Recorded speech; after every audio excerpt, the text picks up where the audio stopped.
the great white shark. According to National Geographic, great whites are the world's biggest predatory fish. Equipped with up to 300 flesh-rending teeth and a super strong sense of smell. You could call these creatures the lions of the sea, but they eat sea lions for breakfast. Even though they account for 1/3 to 1/2 of the more than 100 shark attacks that happen each year, great whites usually only bite people out of curiosity rather than bloodlust. Isn't that reassuring? And we're gonna find a way to get out of here. First, we're gonna seal off this movie. Well, at least in reality, very few white shark attacks are fatal. Now, this here is just your average great white shark. They tend to be about 15 feet long. But what we're here to talk about today is the greatest white shark ever caught on film. And here she comes.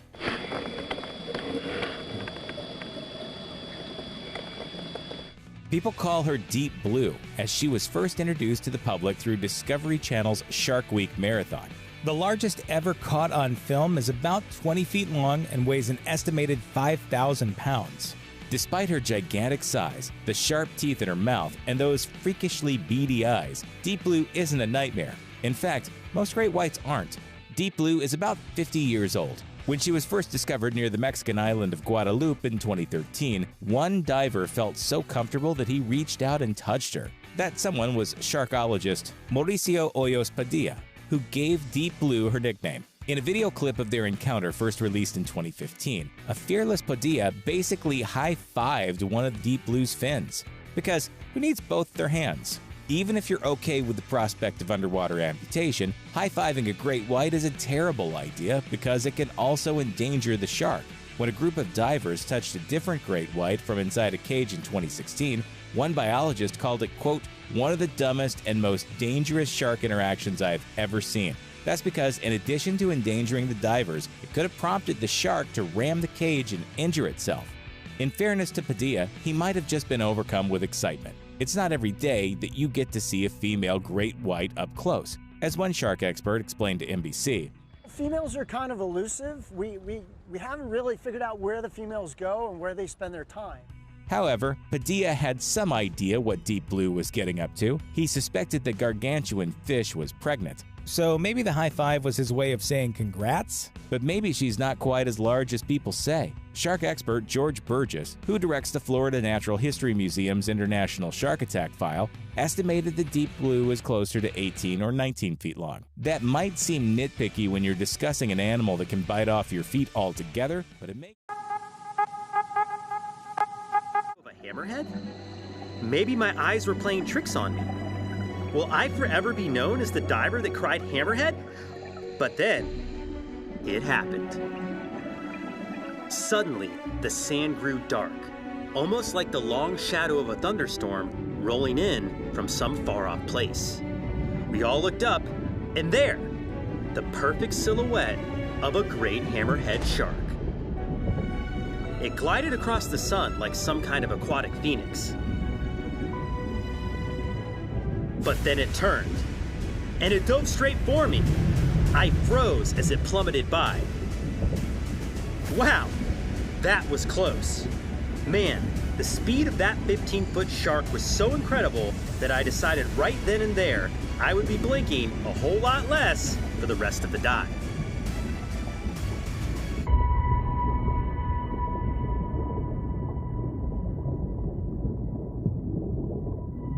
Of the 9 species of identified hammerheads on Earth, the great hammerhead is by far the largest. Some individuals have been known to exceed lengths of 20 feet and weigh well over 1,000 pounds. Of course, more impressive than their sheer size has got to be the shape of that head. Just look at it. Perfectly designed to increase the surface area of their face to fit more electro-sensing ampullae of Lorenzini that help them detect their prey. This makes hammerheads quite the formidable food detectives, able to sense a stealthy stingray hiding beneath the sand. Just seeing this shark at Tiger Beach was an absolute stroke of luck, as great hammerheads are not common at this location. But today was our lucky day. Well, as long as we made it back to the boat, that is. thresher shark. Perfectly designed to devastate its prey. They wait for several hours, but the thresher never appears. For now, the sardines have nothing to fear. This swarming behavior of small fish might have evolved as a defense against predators, perhaps to confuse them. But in the arms race between predator and prey, the thresher shark has evolved its amazing whip-like tail. This behavior has been captured on video by lucky divers, but not at the high speed this team hoped for.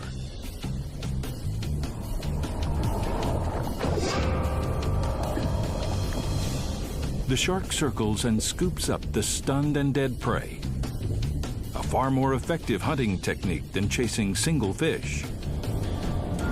Scientists believe the strike happens like this. The thresher speeds toward the schooling fish and uses its tail like a whip. First, it rotates its pectoral fins down to stop short. The tip of the tail may reach speeds of 50 miles per hour. Bubbles rising from the tip indicate a shock strong enough to diffuse gas out of the water. Blacktips can grow up to 6 feet in length. They lack the heft and girth of tigers, but they are fast. Their jaws are on the underside of their heads and fold up when swimming, creating a perfect streamline. They also travel in packs with other blacktips. It begins when schools of small baitfish work up the sharks by sending out electrical charges.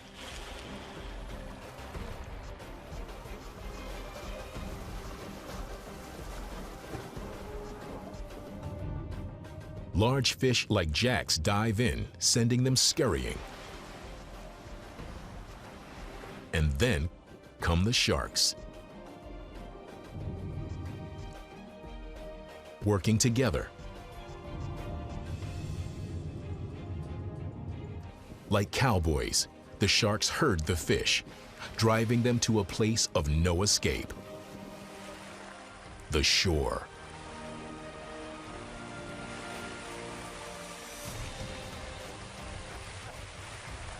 Blacktips are high metabolic sharks, constantly needing water flowing over their large gill slits. Every second out of the water could mean death.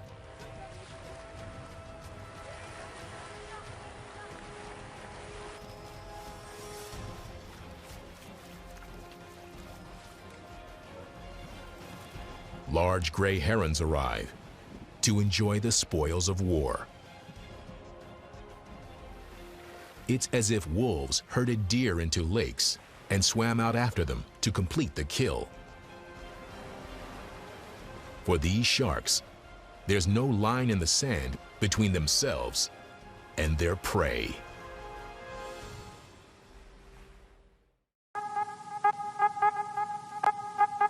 The final day saw the arrival of 3 sharks. Whoa, he's huge!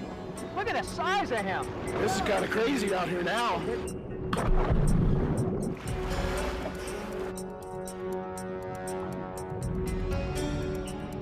Now the team began to notice a change. The white tips were becoming bolder and more aggressive. Their courage seemed to be buoyed by the presence of the other sharks. Worse still, it was becoming impossible to keep track of all 3 sharks at once, and soon the white tips began to show more than just curiosity towards the divers. Some sharks investigate potential prey by bumping it before they attack.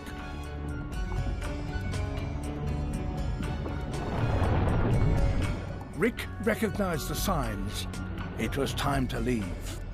He was surrounded and knew the boat had to get to him fast.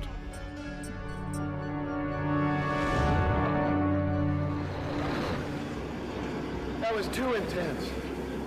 The one had my fin. one end my fin was hitting it. I was filming one, the other was just, oh, excuse me. It was down to Doug to get the final shots and get out before his nice little dogs turned really nasty. That's enough for me. I'm getting out where the getting's good. That shark's getting very electric and hot.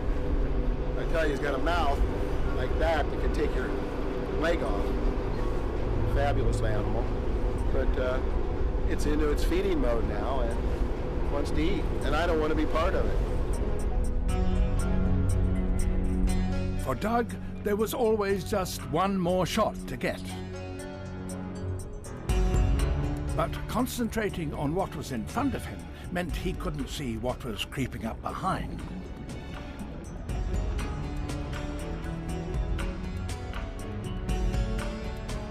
And when one of the cruising sharks changed to attack speed, it was definitely time to get out and join Rick in the safety of the boat before it was too late.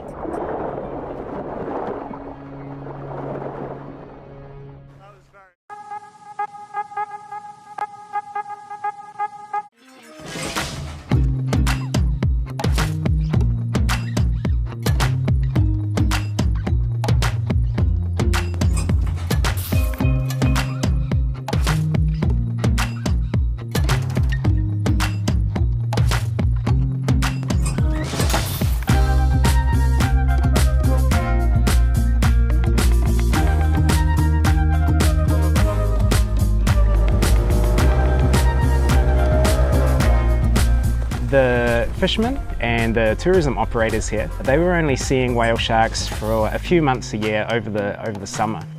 When we started tagging the sharks though, with small acoustic tags, and we've got a network of receivers out here in the bay, we started finding that actually the whale sharks don't leave. They just move slightly further offshore and slightly deeper, and they don't come to the surface quite as often.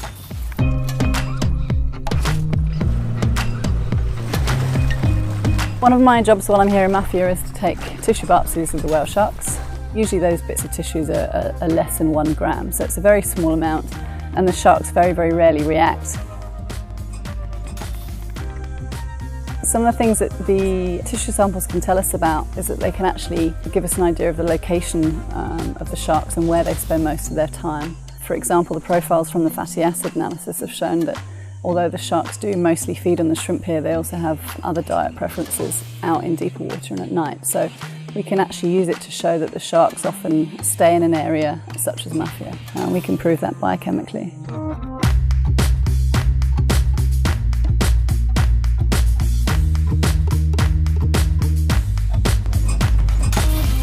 Even though whale sharks are quite a popular species with divers and scientists, there's still a lot we don't know about them.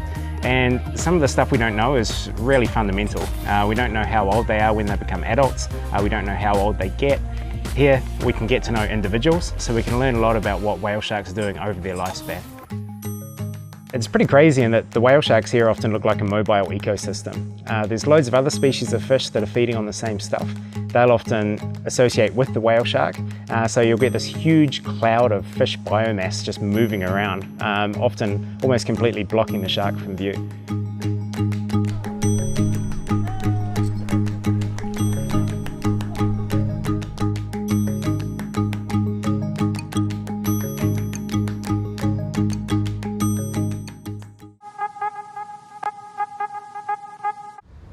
A team of researchers are investigating a virtually unstudied reef in pursuit of a shark believed to have gone extinct in the 1970s. While trying to retrieve their remote camera system, they're suddenly surrounded by multiple tiger sharks.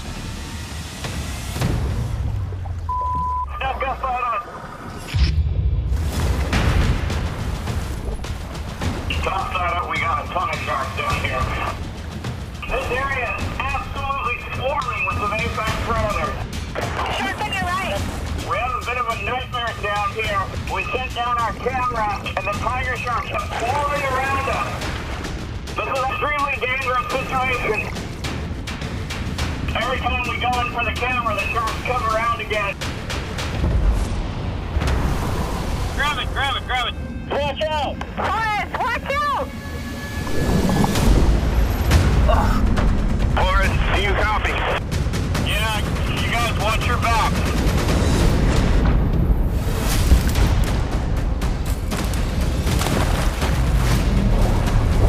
Whoa, something's guys! Oh, what was that?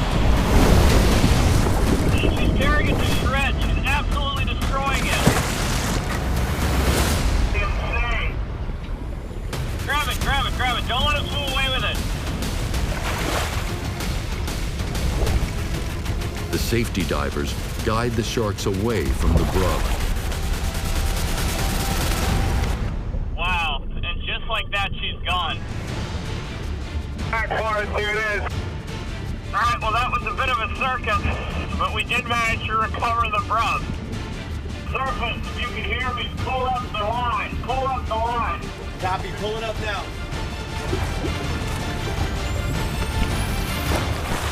We've recovered the brub up here and it's mangled. We got all the cameras, but we lost the light. Copy that, heading up. So let's get out of here. Absolutely insane dive. I mean, no Pondicherry, but everything else was there. So do you think this is a spot we can find the Pondicherry? You know, even though this is an amazing cleaning station and it's full of marine life, I think it would be a deadly place to be. The team reviews the surveillance footage from the brub. Besides the curious tiger sharks, there's no sign of a Pondicherry. But the first photo has gone viral, and biologists across the Indian Ocean